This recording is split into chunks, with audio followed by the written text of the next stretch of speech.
name's James Nicholson and welcome to my YouTube channel. I've got the August property news for you. I'm back in England, unfortunately for me, but good news for you. You've got the whiteboard and I'll stand in the way and just use this half as we used to back in July. So hope that keeps some of you happy. So look, lots of stuff has happened in August. It was a really, well, not August, the last month, so most of July. A lot of stuff has happened.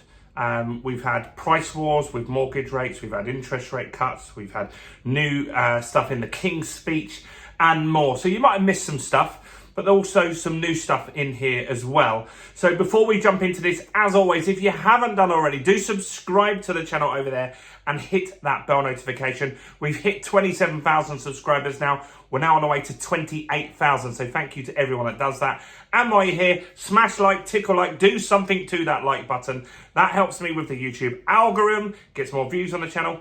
It means you're just an all-round great person if you do it. So let's talk about what's been going on. Well, first off, we had a general election in the last month. Seems so long ago. So we had a general election. Labour won it by a landslide. It was one of the biggest ever. It wasn't a surprise to anyone. A lot of landlords were worried because they feel that Labour potentially has worse policies for landlords. We've got some stuff to talk about. So some of that is going to be talked about here because they do already have some new policies or some new bills working their way through that will impact the property market for sure. So let's talk about other stuff first. So first and foremost, most people care about mortgage rates. So mortgage rates are down significantly in July. It was a really decent drop by a number of lenders. I've got some videos coming out tomorrow with some lenders at 3.49% interest rate. So do make sure that's a reason to subscribe to look out for that. But mortgage rates are down. And the reason for that is the market is slow. The market has slowed down significantly. This happened last December as well. And so the mortgage lenders, they cut their rates, reducing their margins, and that started a price war between lenders. We've had the same, right? And that's happened again. And it started late June, most of July. There was some really decent cuts. Some lenders are nearly down 1%, which is a big drop. Now, where they borrow from, banks borrow from bigger banks like JP Morgan. They borrow on something called the SONIA swap rate, and that went down a little bit. But a lot of this cut was to actually just get more business. It was reducing their margins to get more market share. So mortgage rates went down. That was good, positive news for a lot of people. House prices. Now, house prices are up again. And so we are up 0.3% for the month and 2.1% for the year. So some decent increase again. The market is, while lots of transactions aren't happening, the market is still fairly robust. Now, the high end of the market, the top end of the market, that is struggling. Big houses, anything over £1 million is struggling. They're just not selling. Interest rates obviously hit all areas of the market, but that end, it really will make a huge difference to a monthly payment there.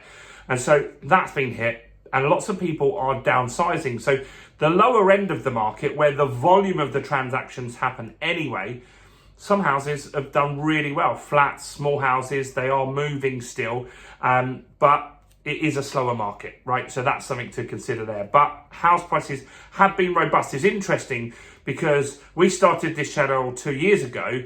When I started this, there's another YouTuber that talks about house prices dropping 35%. He might be right. Hasn't happened yet, has it? But everyone 2 years ago was really listening to this guy, and all the comments, I was getting all his viewers coming onto my videos, comments saying, you haven't got a clue what you're talking about. Whereas I'm not giving an opinion. He's giving an opinion. He's saying house prices are going down. I'm just sharing what the market is doing on a shorter basis. And house prices have been robust. And that's good news, I think, for a lot of people. Now, with inflation, they are down. So that is kind of the better way for everyone, that the affordability is really difficult at the moment, but it's improving because wages are going up, interest rates are coming down, house prices aren't steamrolling up 5% in a year. So it is getting better for a lot of people.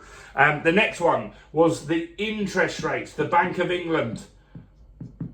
This was not expected by most of my viewers, not expected really by me, but then it all changed very quickly in a week leading into the Bank of England meeting. Data was showing that job unemployment is increasing. That's not good.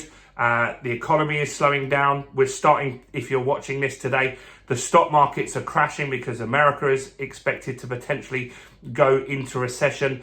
I'm going to make another video for tomorrow morning, so do subscribe for that, because there's some very big news from the Federal Reserve potentially coming out very soon. So interest rates cut at the Bank of England from 5.25% to 5%, 0.25%. I said that would be the first cut. No, I didn't think that they would cut any more than that, but there's potential with the carnage in the stock markets now that the Bank of England and the Federal Reserve could do some additional cuts outside of meetings like they did in COVID times. So keep an eye on that. Now, we have the King's speech. And so the King's speech lays out what the new government's agenda is, what they want to get done, the bills that they want to work on. And there was quite a bit about property in there. One of the key things that they said is they're going to build 1.5 million houses. But everyone says that. All governments have said that.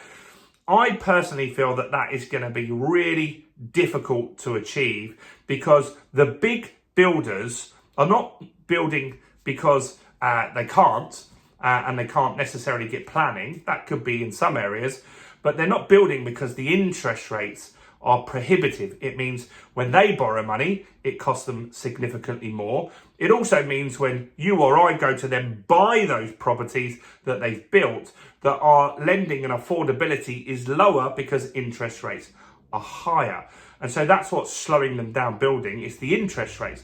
Planning is looking to be improved as well in the King's speech. So they're looking to get planning locally sorted so you can get planning permission quicker. Potentially some of the green belt will become brown belt, meaning ugly green belt areas may be able to be built on as well. So that could potentially open up more options for people to build on. And that potentially could move the market. Now, if they did build 1.5 million houses, it would slow house price increases for sure. And it could actually put the market down. They're not too fussed about that. They just want more affordable housing. So that's their goal with that. And the biggest thing in there that impacts landlords is the new bill. It's a new bill called the Renters' Rights Bill. I've done some videos on this, so that says bill. I've done some videos on this, so do check those out on the channel in the last few weeks. And the Renters' Right Bill is pretty much the same as the Renters' Reform Bill. They've changed the name, they'll add some stuff, they'll take some stuff away. They want it to be their own piece of legislation when it actually becomes law. And it's effectively giving tenants better rights. So rolling tenancies, allowing people to have pets. Getting rid of Section 21 is the big fear for landlords. But I just don't see that happening overnight. But if they do remove Section 21 quickly, here's what I predict, and we'll see if this is right.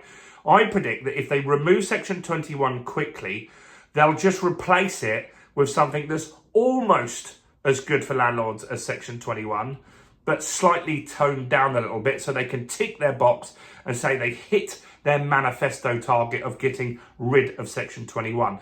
I don't think they're just going to get rid of it and not replace it with anything if they do it quickly. Now, if it takes a while, and it takes years and years to go through because there's lots of arguments. The Tories wanted to get rid of it, but couldn't because they felt it would cause carnage in the court system. So if it takes a while, maybe it could be worse for landlords. But I think potentially, if they do remove it quickly, it will get replaced by something else of a different name, which is pretty much the same.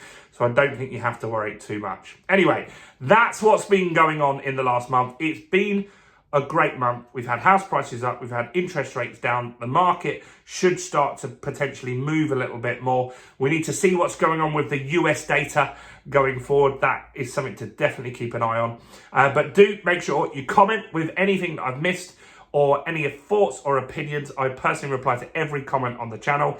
And do subscribe, do hit the bell. Check out all the other content on my channel, including this video right here.